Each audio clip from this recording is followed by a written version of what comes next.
बलवाड़ी वाले आई के शादी ले दहड़ा जुआ नहीं करले तैयारी बा करले बुली कोई दा जुआ नहीं कहा बेटाई सुवा आई के शादी ले दहड़ा जुआ नहीं करले तैयारी बा करले बुली कोई दा जुआ नहीं कहा बेटाई सुवा कहा बेटाई सुवा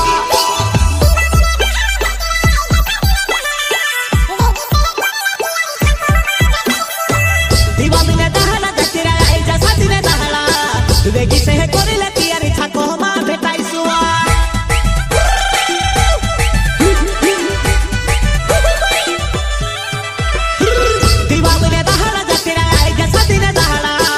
बेगी से करले तैयारी छको मा बेटाई सुवा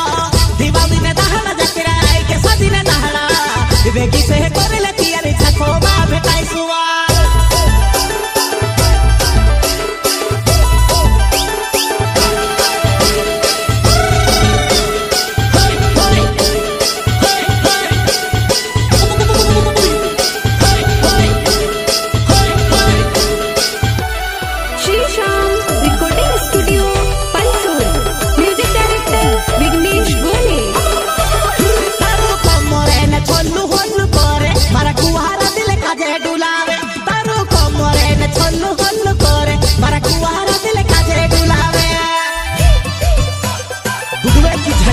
सबसे अलग सबसे अलग